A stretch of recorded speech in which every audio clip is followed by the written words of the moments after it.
Applications are judged by their cover all the time, the dreaded cover letter. It's really not that bad. Let's talk. Hey everybody, it's Rich from McDaniel College's CEO back again for another video in our career readiness series. Don't forget that we help you to review and to build resumes and cover letters. So to learn more about that, go to the link in the description. Alright, so you got your resume done. What more could they possibly want from you? How about proof that you can actually put together a couple of good sentences and do some research and make someone care about what you got to say? That's the cover letter, folks. Alright, so starting easy, what is a cover letter? So back in high school when they made you put that little objective at the top of your resume, well that's a full letter now. You always got to make it more complicated. A cover letter is typically a one-page document that tells your story and compels an employer to give you an interview. And you're like, Rich, I just did that. That was the resume. No.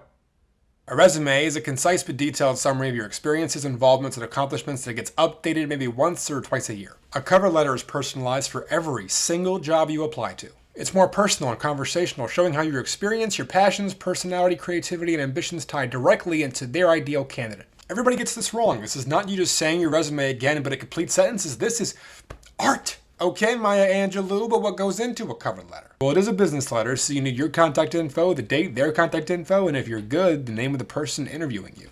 Okay, Rich, how do I know who's interviewing me before the interview? First of all, watch the attitude. Second of all, there's multiple ways. Sometimes it'll literally say on the job description, reports to so-and-so. Could be a name, but probably a position, so look up who has that title on the company website and double check that on a second source like LinkedIn. You're good to go. There's also nothing wrong with you just calling up the HR department and saying, hi, I'm applying for this position and I was wondering to whom I should address the letter. Sometimes they'll say you could just say the hiring committee.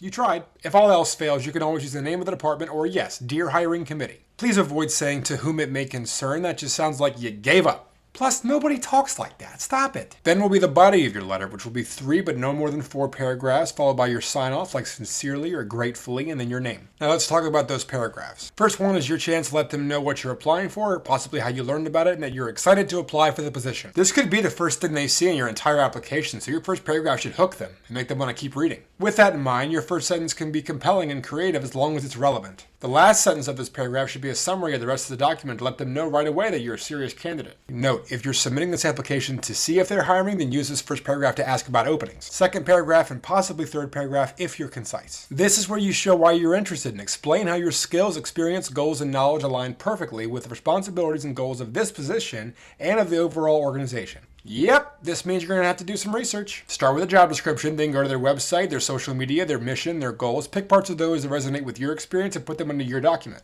Yes, use some of the same keywords that they do. No, do not copy full sections of their job description. Think of this section as about 75% you, 25% them. Hold their hand. You gotta love them a little bit. Walk them through exactly how you're the perfect fit. For example, I was pleased to read that McDaniel focuses on experiential learning. As through my background in higher education and teaching, I've consistently found this approach to foster passion and direction. It's a little wordy, but you see what I'm saying? There's art.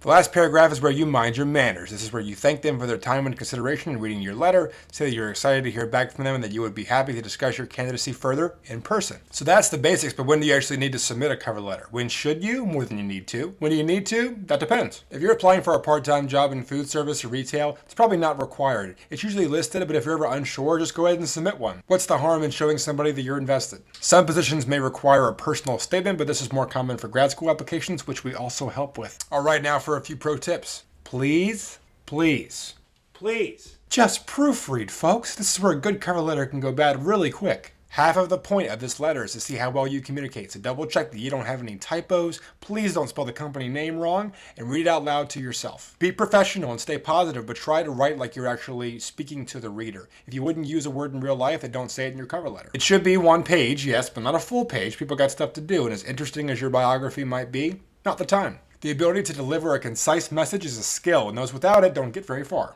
You can creatively use a little bit more blank space between paragraphs, so some people like to use bullet points in their second paragraph to highlight some things. It's up to you, but be concise either way. Keep all of your cover letters. Yes, they should be unique to each job, but if you're applying to a bunch of school districts or a bunch of accounting firms, you can probably borrow some of your old language instead of starting from scratch. Extremely important, get somebody else to read it. Have it reviewed by me or somebody else in the CEO or a professor or an advisor or your mama. I don't care. Everybody you can. Be open to feedback, and you will get different feedback from each person. It's up to you to decide what to do with that information to make the best letter for you. Starting a course with the CEO, so check out the link in the description of this video for an appointment. You can always email me here and get to writing. I'll see you next time.